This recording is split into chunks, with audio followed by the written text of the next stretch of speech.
right, guys, welcome back to another episode of Murg Mayhem, where one take can cause mayhem. As of recording, it is 5:13 on Tuesday, April 16th. Hope everyone had a good weekend. I did miss Monday. I just wasn't feeling too great to record on Monday. So there's gonna be some news from last Friday and from Monday as well. So only thing from Friday is probably just gonna be our special segment, and maybe one thing from one of our other segments called "What the hell happened." But that's just about it.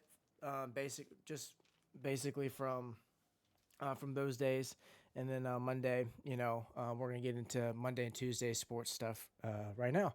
So baseball happened over the weekend, obviously. Baseball or on Monday.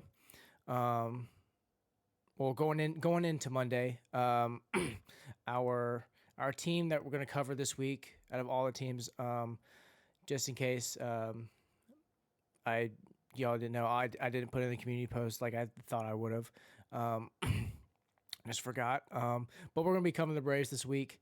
So we're going to start off by going into Monday. What did they do on Sunday, right? So on Sunday, played against the Marlins. Really, really good game. Both sides. Jesus Luzardo, iffy. He did okay. The Braves are one of the best offenses in the league. Acuna, Albies, Riley, Olsen, and Ozuna. Those top five are really, really dangerous. Then you have Michael Harris at 8, and then the catcher at 9, and Orlando Arcia has been really, really, really good this year. And then Duvall is that power bat after Ozuna. So it is really, really interesting how they can construct their lineup and how good these guys are. But yeah, it was a really, really good game. Both sides pitched really well. Charlie Morton, he had some trouble. He did go 5 2/3 innings. Gave up 6, struck out 8. Both offenses at times can get hot at a moment's notice. But this game really, really came down to the ninth inning for the Braves. Marcell Ozuna has been on a tear as of late. Going into Sunday, he had a 12 game hitting streak, longest in the MLB right now. And he was able to get obviously get a hit, but also he gave them the lead in the ninth with a 3-run bomb. Typically in Miami, they have the stadium kind of closed, so the sun doesn't really get in. It's just an indoor stadium, but they let the sun come in and they opened the roof a little bit. So the wind was a factor too. So there were 4 home runs in this game, but that home run really decided the game. And Tanner Scott threw a really good pitch, a slider down and in, maybe below the knee, maybe at the knee. It was a really, really good pitch, and he was able to just hit it out and muscle it out. And Raisel Iglesias was able to come in and shut it down. But yeah, so that was that game. Also, Braves fans, if you do not already know, Strider is gone for the year with a UCL injury, and he's gonna be out for the rest of the season. But he should be back toward the beginning of of next year in 25. So that's the only good news out of that.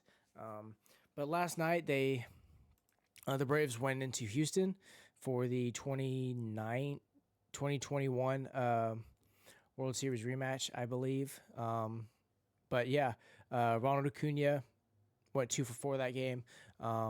They really did not want to pitch in, so they pitched a little middle outside, and he was able to hit one up the middle and then hit one obviously to the right field. Ozzy Albies went 1 for 3. Austin Riley was big this game. He went 3 for 5. Hope break the game open later in I believe in like the seventh to ninth inning. He was able to drive in an RBI. Matt Olson or Marcell Ozuna again got a hit. RBI single in the ninth against Josh Hader, and he was able to get another hit and an RBI in that sequence too. But speaking of Marcell Ozuna, not a lot of he did start in Miami. That's not what I wanted. There we go. Marcell Ozuna started in Miami with Derek Jeter, Giancarlo Stanton.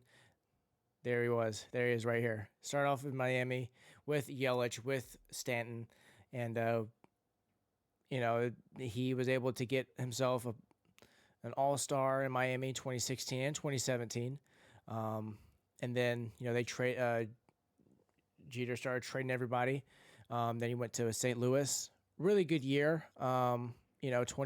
23 homers, almost 90 RBIs, 280 average. Carried it over, and then 2019 did the same. Average wasn't as great, but production is still basically the same. And then and then they let him go and went to the Braves. And he's been with the Braves ever since 2020. They won in 2019. The Braves. I'm not really sure when they won it, but they did win the World Series. I don't think he was on the roster because I think he was hurt. But yeah, he's been with the Braves since 2020. And as of now, he's hitting .365 with 7 homers, 22 RBIs, league leading in both those categories. And he's also leading in OPS and slugging percentage. So he's a very, very key contributor to this offense for the Braves.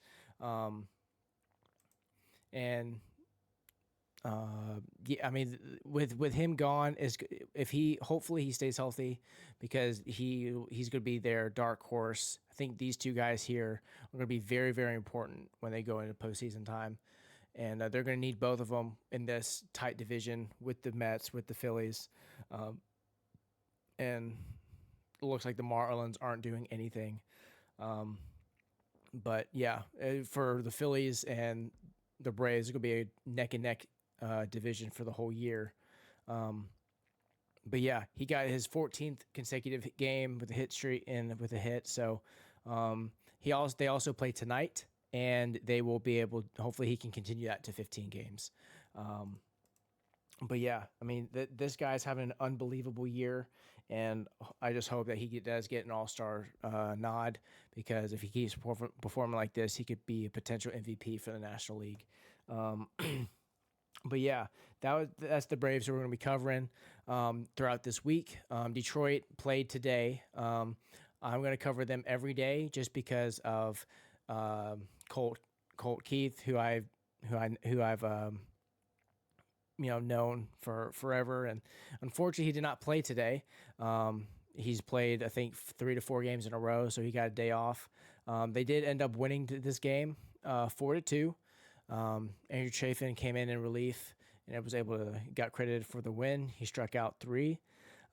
Casey Mize did very, very well. John Gray did great too. Both got no decisions. Casey Mize went 6 innings, 5 hits, 6 Ks, and 2 earned. And John Gray, 7 Ks, 6 innings, and 1 earned. So with 3 walks, and Casey Mize with 0 walks. So both teams pitched exceptionally well. And for the Rangers, they lost it in really in the 6th. In the 8th inning, Tiger was able to score 2 in the 8th, and Matt Vierling came in with a pinched hit and got on base, and Gio Urshela was able to hit him in, and to get it up to 4 with an insurance single. So Detroit is now improving to 10-7.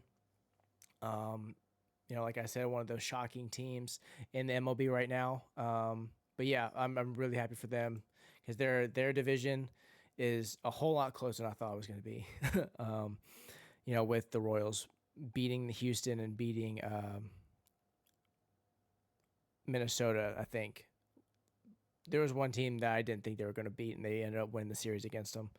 But yeah, Jesse Winker is another guy I wanted to harp on really quick. Jesse Winker is playing for the Nationals this year. He is hitting 354 as of now, and he did start off in Cincinnati.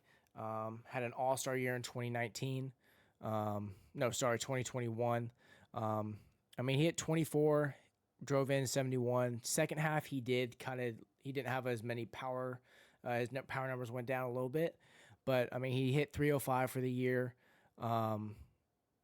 OPS almost to 1,000. And then after that, he got a big contract from Seattle, and he was not the same guy. I know it was a different league, so it wasn't. It was definitely a different different pitchers and different league in general. And American League is the hardest league out of the two, so it was kind of unfortunate to see him fall that bad. And then and they Milwaukee signed him last year. Only played 61 games, so it wasn't a big sample size. But the average went down. And then this year, he went to Washington, and Washington doesn't really have anybody. So it's a good thing that he's going to Washington to try to revitalize something. And he's doing really well. Home runs, he's only got one, but the average is there. And home runs are going to come. All you got to do is just hit the ball hard and have one swing, and it'll propel you to getting more home runs. But the average is there. He's hitting. That's all we really care about for Jesse Winker is, can he hit? Can his average come back? And with the walks and strikeouts, he's walked 9 times and struck out 10. So he's seeing the ball well. That's all we really hope for. And that's all as far as any hitter.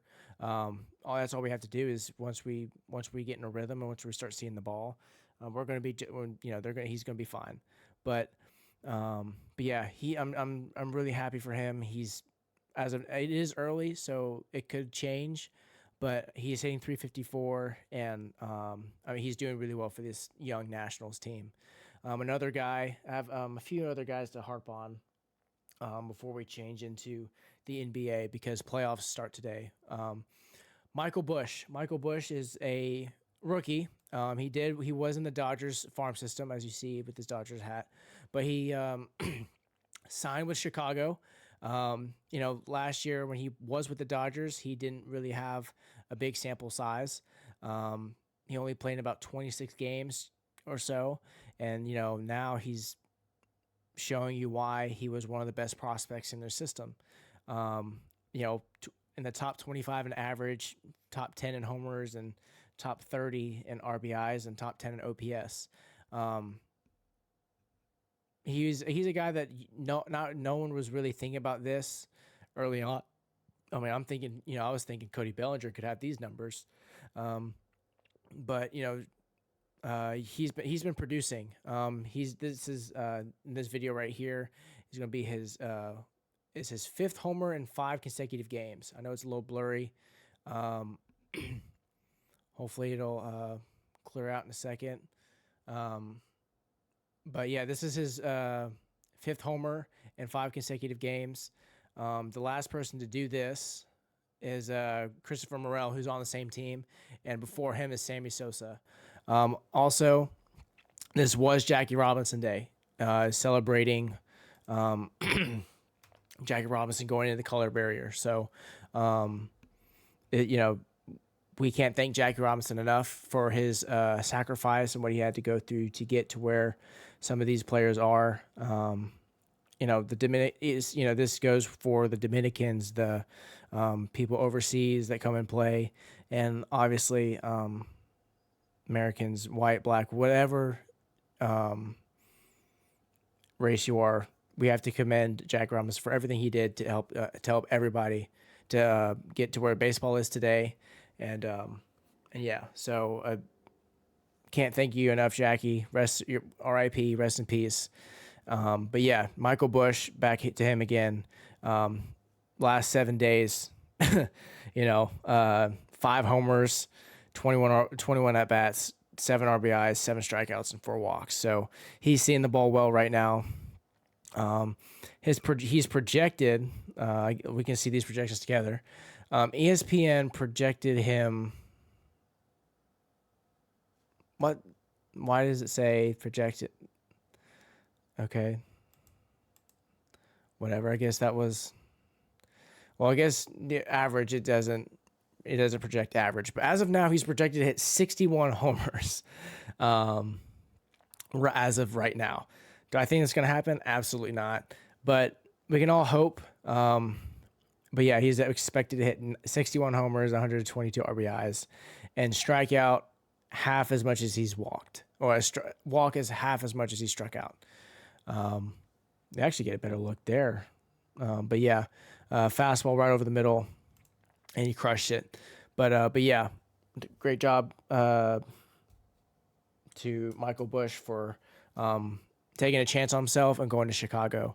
Another guy that I was wanting to harp on was Jackson Holliday. Jackson Holliday did get his first hit the other day at home in Camden Yards with his family present. I don't know. I do think he was kind of rushed a little early. And I say that just because, like, it seems like he's out in front. He's early. I mean, his dad played, so he's probably nervous. But at the same time, he could say he's not nervous at all because he's been dealing with this his whole life. Call it high school, and then in pro ball and AAA, everything. But he looks like he's just pulling off the ball just a little bit. And he's out in front. So I guess his timing's just not really there right now. But, with, Colt Keith for Detroit, he definitely could have made his debut last year. He could have been called up when he was in Double-A. Same thing with Jackson Holliday. People were like, well, he should have made the opening day roster, yada, yada, yada. But, as of I don't even think he's on. I can't even find him on the depth chart right now for some reason, but there he is on. But as of now, he's hitting. He's hitting below 100. He's hitting 53 right now.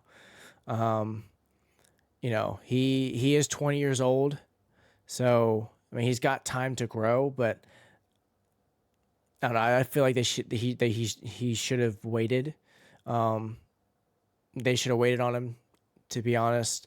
They do play the Twins tonight, and they have Chris Paddock pitching, so he's going to be a guy that's going to throw fastball, sinkers, fastball, changeup, slider, with a pretty good breaking ball. So I don't think he's in the lineup tonight.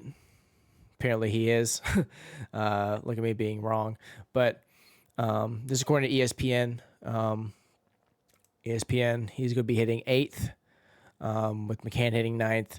But Jordan Westburg, since Holliday's arrival, has been just playing his butt off. He's been playing really well since the beginning of the season. But yeah, this we'll see what happens tonight with Holliday. Hopefully he gets another hit and gets into rhythm and gets it going. But yeah, I just feel like he was a little.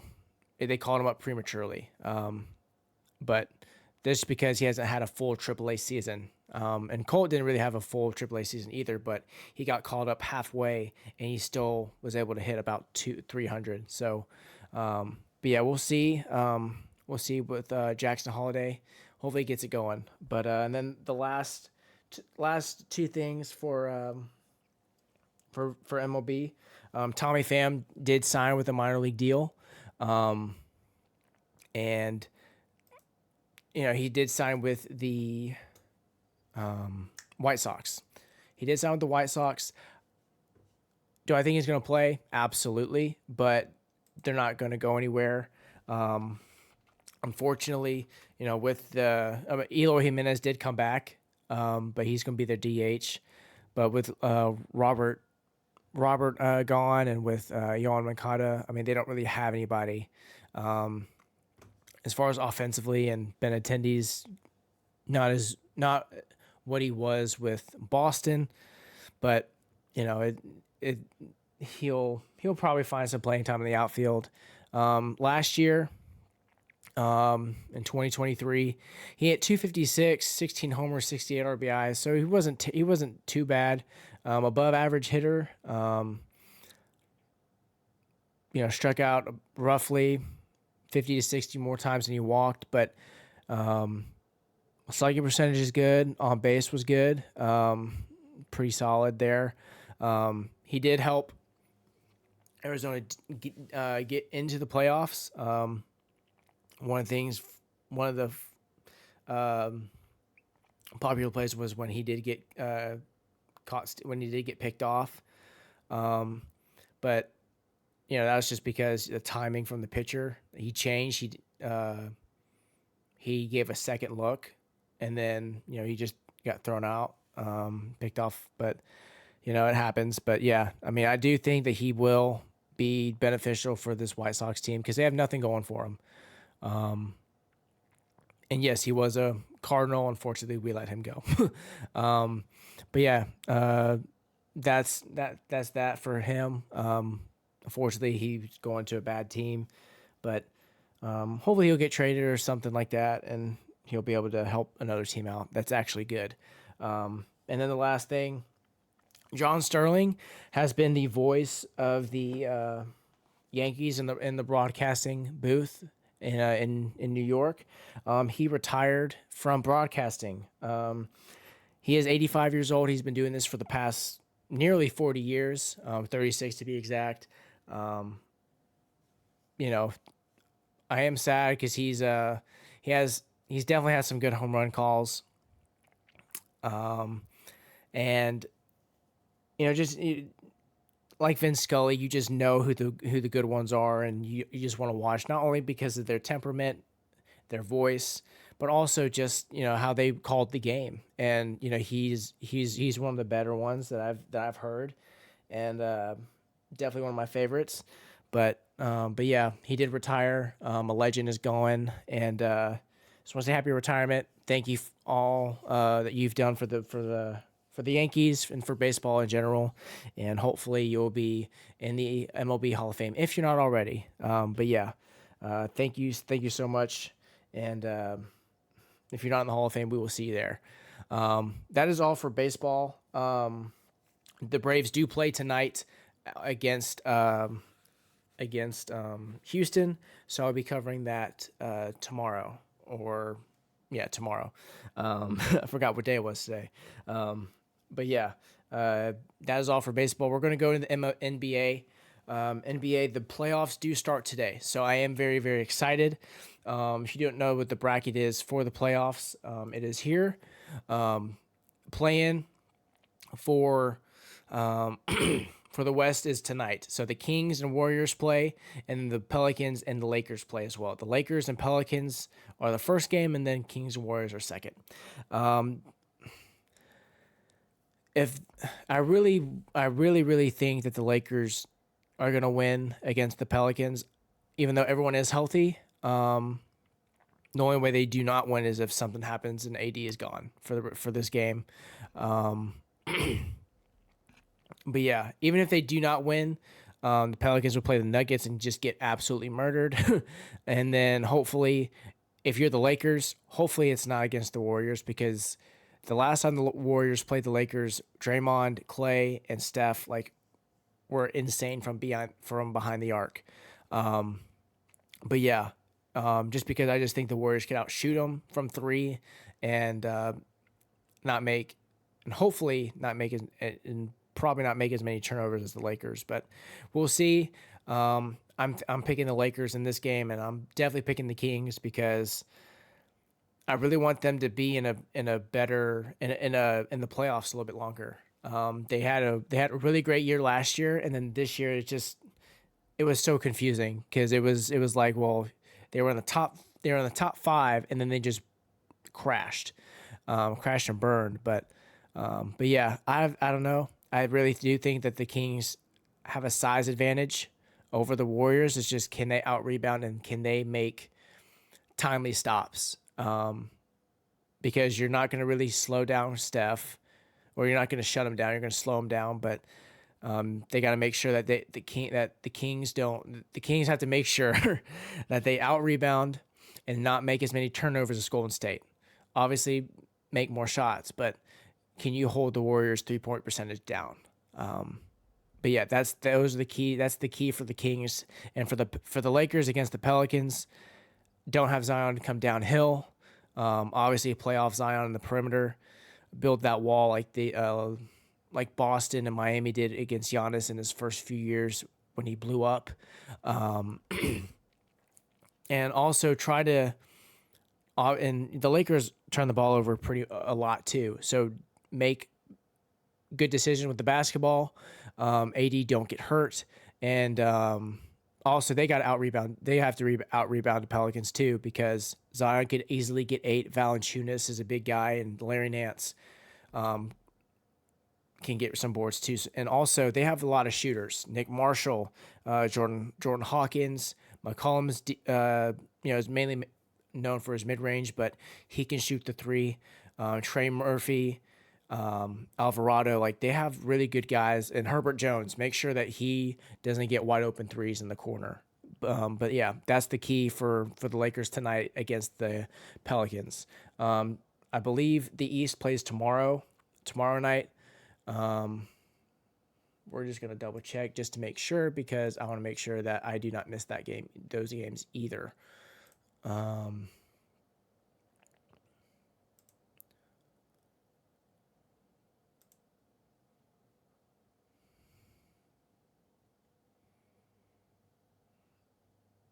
Yeah, they play on ESPN, 7 Eastern and 9 p.m. Eastern, 9:30 for Atlanta and Chicago. But yeah, those are the postseason games that are there. Speaking of playoffs and games to be, the Bucks are preparing to not have Giannis against the Pacers. What I think this means for the Pacers and for Milwaukee, if Giannis is not there at least in the first 2 games, I really think it's going to be a split series at home. Just because of I don't think the Milwaukee, without Giannis being in the lineup, I don't think there's enough scoring. I know that Damian Lillard is probably going to score 40, but how is Brook Lopez going to? I mean, they could easily put Bobby Portis in, but that bench is going to be really, really light. And Bobby Portis has been the 6th man. He probably could win 6th man of the year this year. I just really think that when you look at both teams, the Pacers have one of the best benches in the NBA, in my opinion, with TJ McConnell, Obi Toppin. Benedict Mathurin was in the middle. He would sometimes start, and sometimes he would come off the bench. But since he is injured and out for the rest of the year, he's not going to be playing. But I mean, I just really think that their bench, they have like 10 or 13 guys averaging at least 10 points or more. So that's why I think that the Bucks are going to have a hard time scoring, because I don't think there's going to be enough offense coming off the bench. And just in general, because we don't know if Chris Middleton is going to be playing well or anything like that. Plus the starting lineup. I mean, Pacers have Nesmith and forgot it's another guy that his last name starts with an N, but I just really think that Tyrese is going to be able to facilitate the offense better than dish out assists, and Pascal Siakam is going to be a guy they didn't have last year, and Siakam has championship experience and more just playoff experience too. And then Miles Turner, like both teams are going to be really, really good. It's going to be a good series. It's going to be an underrated series for sure. But yeah, I just want to give you an update on Giannis and his injury, because I really don't think that he's going to be playing in at least game 1, maybe game 2, but he might be out game 1. But yeah, and then the other NBA news that I had was that Blake Griffin officially retired. Blake Griffin, I think, is going to be a Hall of Famer. Maybe not first ballot, but he will get in. Blake Griffin, he's more known for his Clipper days. And then, unfortunately, with him battling injuries, with J.J. Redick battling injuries, Chris Paul battling injuries, those Clippers teams weren't able to advance in the playoffs like most people thought they would. At the same time, he was one of the last power forwards to be to not really shoot the three. He was just a guy that could just pick and roll, dunk on you, just really, really athletic, strong. He was one of the last, I guess, old power forwards.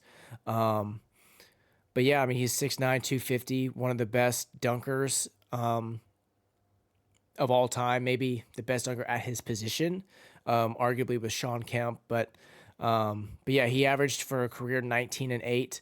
After his Clippers days, he went to Detroit, basically played meaningless basketball, but he did develop his mid-range and then a little bit of 3-point shooting. But that wasn't really what he was known for. And then he got traded to Brooklyn, played the last 26 games there. He did play in the postseason with them.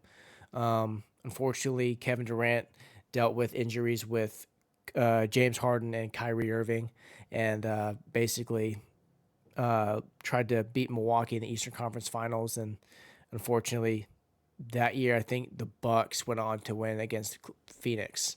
And then, he then tried to go to Boston and basically didn't have any really impact. He sat the bench probably to help mentor the younger guys, and hopefully he was just trying to get a ring. Unfortunately, he's not. He's a 6-time All-Star, 5-time All-NBA, Rookie of the Year, and All-Rookie team. But yeah, he's got crazy highlights. Jumped over a car. All-Star Sprite Slam dunk champion. He was just a crazy athletic guy, and nobody could stop him. But he is officially retired. He did that on Instagram. Yeah, so we're gonna miss you, Blake. There is a segment called "What the Hell Happened." What the hell? There's actually two plays for this. I didn't know what play to use, but I needed to do both of them. So the one of them happened fairly recent. Well, both happened fairly recently, but the most recent one is Joe has to happen to the Angels, of course. There's no better team that this does not happen to.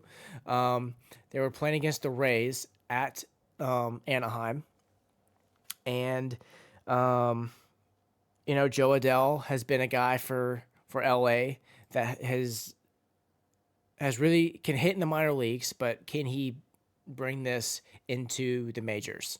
And he's had a hard time with this. But as far as like being consistent and things to that nature, defensively he's pretty good.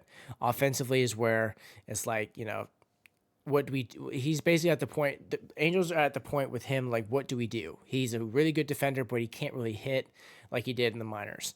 But he's very, very athletic, very fast, and he can steal bases, plus defender with an arm. But yeah, he stole second,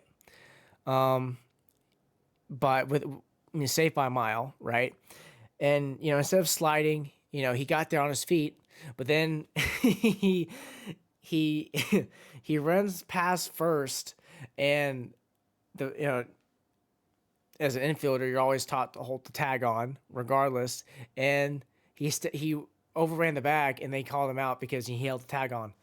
Like, I don't know. They ended up losing the game too, which sucked. But they could have. I don't know who was at the plate. I don't know if it was Mike Trout or I don't know if Mickey Moniak was hitting at the time, but yeah, it was it was the last out, and definitely could have switched momentum in that home series, a home stand for the Angels against the Rays. But that was the first one. The second one happened last week, or last week. Sorry, I'm in a mirror right now. Mirror in effect there, but yeah, it happened last week. Chicago Bulls. If you haven't seen Shacked in a Fool, this was number one. I don't know whose fault this would be on. I think it's both of their faults, honestly. So there's a steal. Torrey Craig has the ball. Didn't look at Andre Drummond, so he throws it off the glass, right? And he's going up for the dunk, and then Andre Drummond is behind him. He's going for the dunk too, and both of them missed it. Both of them missed the dunk. Yeah, I've never seen that before in my as far as watching basketball. I haven't seen that in at least in my 10 years of watching basketball. I've never seen it. But yeah, that is only Chicago. Only Chicago Bulls would mess that up with Zach LaVine and Lonzo Ball being hurt, and with that happened. I don't know. Typically, if you look at plays like when LeBron would get off the glass pass from D Wade, at least Dwayne Wade looked at him, right? And then he would throw it off the glass. Or he would at least give you a look, and then if he I don't know. I think it was both their faults, because no one knew what they were doing. But yeah, that is what the hell happened. That was that was that. But yeah, and then the other movie segments, Fiction Friday. Sorry, I just switched right there. But Star Wars Outlaws is coming out earlier than expected. I have not seen the trailer. I'm only going to just share what I've heard from the game, or at least people that have watched it. Star Wars Outlaws was supposed to come out in December. That's what, because there was a Disney post that said later in 2024, Star Wars Outlaws are going to be coming out. It is not. It is coming out in August 27th of this year. A lot of people like it. A lot of people are hating on it. There's a mixed opinion on it. The one game that everyone is really excited about is Star Wars Eclipse, just because of the developer. Developer is Quantic Dream, and this studio, it's a massive studio, but the sub branch to Quantum Dream, one of the branches made Detroit Become Human, and that's the same studio branch that is making this. That's the one thing this is the one game that everyone is excited about. It does not have a release date still, because of EA. A lot of people were like, well, is this game coming out? Because EA and Disney are having troubles with the licensing stuff. But yeah, that is still a question mark of when that's coming out. So Star Wars Outlaws, I think the game is going to be fine. Lots of people are having the bigotry of it's a woman character. Who cares? For me, I don't care. As long as the story is good, and as long as the gameplay is solid. This game you're going to be an outlaw. It's going to be a lot of gunplay, and you're going to be able to go and have space battles in your ship. This is high stakes missions, yada yada yada. Dog fights, like I just mentioned. Pre-order bonus. There's some bonuses here. Explore the galaxy. This is the Kessel. I guess that's your runner. And then your Trailblazer is your ship, I guess. I'm not really sure. To be honest, I don't really have any information here. I'm just bringing you news from what I've heard. I would watch the trailer. I really do think this game is going to be better than a lot of people think. Here's some of the screenshots. That's your little friend that's going to help you out. I don't really know. I'm excited just for the world building. There's going to be different worlds we haven't seen. To be honest, on what console you should get it on, that's a great question. I have both, so I couldn't really go wrong, and I do have a PC too, so I could potentially get it here. But yeah, the official story trailer's out. Came out 12 days ago, so I've kind of been behind. I just don't want to. For me, I don't like to be spoiled with things. So I'd rather just get it, and then basically just if it works, it works. If it doesn't, it doesn't. But if you do pre-order the game, or at least the premium or gold or ultimate, whatever deluxe edition that you get 3 days early. You're going to get there's 2 DLCs, so that's going to be interesting. Play exclusive mission at launch, which is cool. And this is Han Solo's outfit that we're going to get. This is, I guess, more of what I was talking to you about. Okay, this is not what I wanted. Oh, okay. So the Kessler Runner, you get a little speeder, and you get something for the skin for your Trailblazer or your Kessel Runners. I guess that's your ship. But yeah, this is the season pass. That if you pre-order, you might get it for free. Not really sure, but yeah, that is for Fiction Friday. Star Wars Outlaws is coming out. I would highly wait on other opinions. So I would watch other content creators to see how they think about this. I think it's gonna be fine, but yeah, this game might be good. But yeah, it's available August 30th. Like I said, if you pre-order it early, you get 3 days early access. So yeah, that is Fiction Friday. Movie Monday, Spider-Man. All the Spider-Man movies in order from Tobey to Tom Holland are coming out every Monday. And it's going to be basically for 4 days. So, and that news just recently updated. So it was supposed to be just 1 day. But now they're going to basically use those, have those out for more than 1 day. So I think it's going to close on every Thursday. But yeah, Spider-Man, Tobey Maguire, the first one, was released yesterday or re-released. So a lot of people are excited. A lot of people want to go back to re-see it.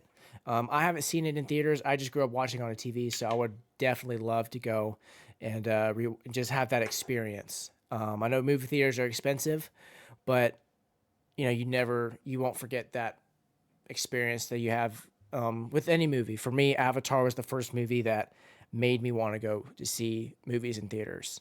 So I highly suggest you go see it in the movies for that experience. But if not, that is that's up to you guys. But another thing that got re-released is Shrek 2. Shrek 2, in my opinion, is the best Shrek movie. For me, it goes Shrek 2, Shrek the Third, and then the last one, Rumpelstiltskin. It's been a while since I've seen that one. I just don't have it, but I will probably get that soon, hopefully. But Shrek 2 did re-release last weekend. It made 1.35 on its re-release opening weekend domestically. Domestically means that it's just the U.S. Globally is obviously around the world. But yeah, it made $1.35 million on its opening weekend. Now, I'm getting this from AnyBox. It's a YouTube channel. They're very, very reliable. I don't know. They said that Shrek 2 earned more money on its opening weekend than Turning Red, Luca, and Soul made in their entire theatrical run. I don't know if that means combined or just each individual. But if it's combined, that is pretty bad for Disney. Disney's been on the catch up basically for the last 2 years. So I'm not really sure what this means for Disney, but if you're having a DreamWorks movie that's been basically re-releasing and outselling those 3 movies that came out. Now, I don't know if these movies came out in the pandemic, which could be affected too. But I don't know. This is not a good look for Disney. But yeah, that is for Movie Monday. On that note, I will see you guys in the next one, and I will see you guys next time. Peace.